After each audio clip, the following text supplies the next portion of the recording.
La deuxième manche du championnat est la seule épreuve de Formule 1 courue en Amérique du Sud. C'est le Grand Prix du Brésil sur le circuit d'Interlagos à Sao Paulo. Tous les espoirs du pays reposent sur Rubens Barrichello, quatrième temps des essais. McLaren-Mercedes s'adjuge la première ligne avec Mika Häkkinen encore en pole position, juste devant David Coulthard. Sixième aux essais, Eddie Irvine permet d'effacer l'Australie de la mémoire des Jaguars. Son ancien équipier Schumacher est troisième sur la grille. Cela n'était pas arrivé depuis Renault en 1979. Sauber renonce au Grand Prix pour raison de sécurité. Une défaillance au niveau des ailerons arrière empêche Mika Salo et Pedro Diniz de contrôler leur monoplace. C'est trop dangereux et Peter Sauber retire ses voitures avant même la course. Le patron de l'équipe suisse, qui met en cause le circuit très bosselé, les monoplaces frottent sur la piste et les vibrations ont engendré les ruptures du mât d'aileron. Alexander Wurz part des stands alors que le peloton déjà s'éloigne. Schumacher réussit un départ fantastique, il passe Coulthard et met immédiatement la pression sur Häkkinen. Derrière, Barrichello doit contenir les assauts de Fisichella et Irvine. Schumacher a opté pour une stratégie à 2 arrêts et il a donc embarqué moins de carburant. Pour que cette tactique soit payante, il lui faut dépasser Häkkinen, qui a prévu de ne s'arrêter qu'une fois. L'Allemand profite de l'aspiration du Finlandais, Häkkinen ne lui oppose guère de résistance et le double champion du monde prend la tête au début du deuxième des 71 tours. Barrichello se hisse à la hauteur de Coulthard et il prend la troisième position. Les deux pilotes Ferrari ont la même stratégie de course, mais cela n'a guère d'importance pour les fans brésiliens. Ils n'ont Dieu que pour leur héros. C'est la bataille des Jordan Mugen-Honda pour la 7e place. Jarno Trulli, avec 2 arrêts prévus, dépasse Frentzen, qui ne doit en faire qu'un. L'Italien est pourtant parti de la 12e place sur la grille. Le panneau indique à Schumacher qu'il est en train de faire la différence sur Häkkinen. Certes, l'Allemand semble bien installé en tête de la course, mais la stratégie de Ferrari lui donnera-t-elle sa 2e victoire consécutive ?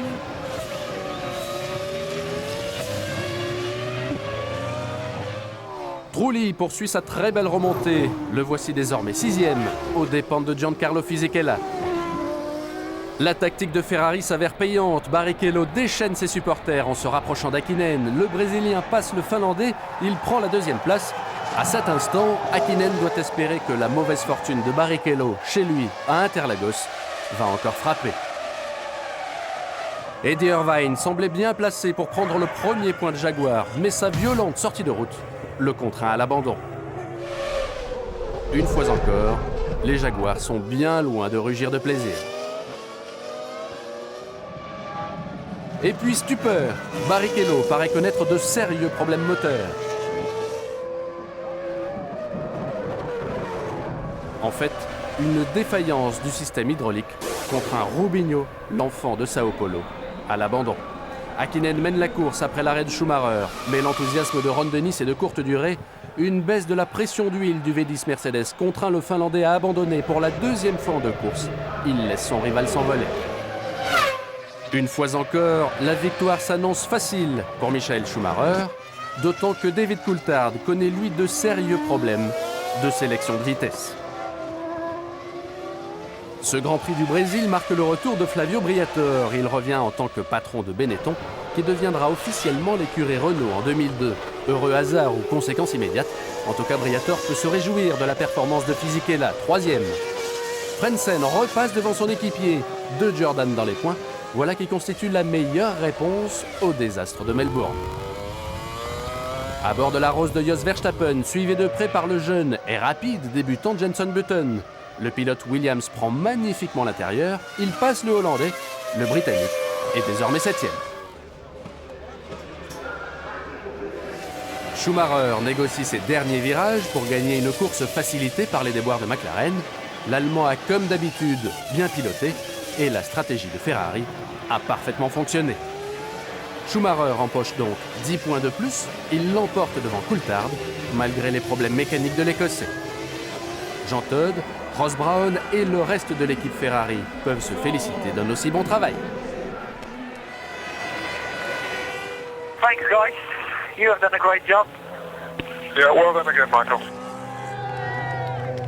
It was quite entertaining. I mean, it doesn't happen too often that you have between the leaders a real fight and overtaking, so I enjoyed that. It was a long time ago. Cette victoire de Schumacher dans le Grand Prix du Brésil offre à Ferrari son meilleur début de saison depuis 1976. Quant à David Coulthard, il est disqualifié à cause de son aileron avant, 7 mm trop bas. Sur tapis vert, Fisichella hérite donc de la deuxième place et Frentzen complète le podium. D'autre part, Button marque son premier point, pas mal pour un deuxième Grand Prix.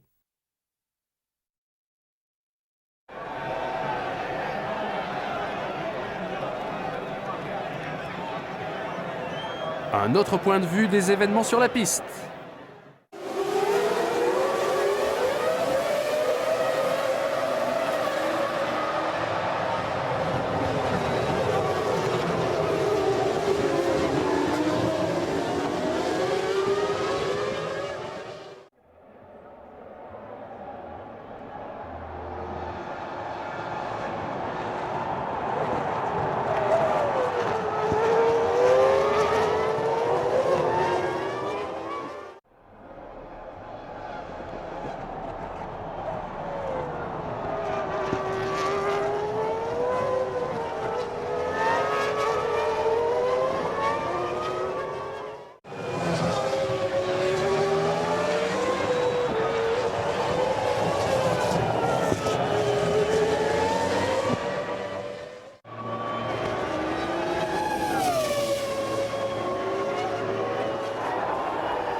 La course à bord des monoplaces.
L'action telle qu'on la voit dans l'allée des stands.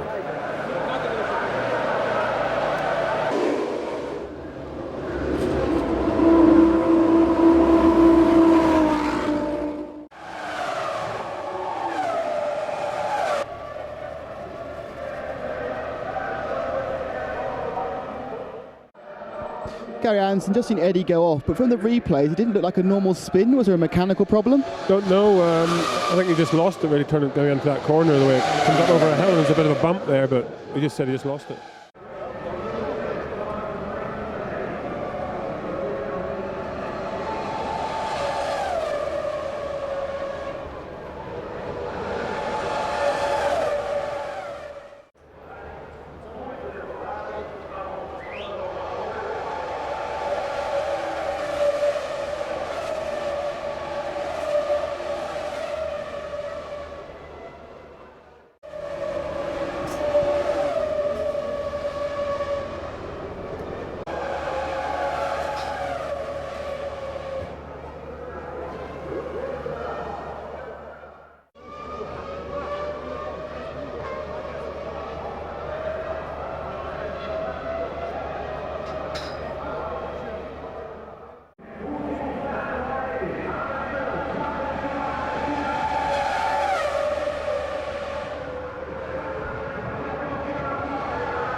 Vamos agora à entrega dos troféus do Grande Prêmio Brasil.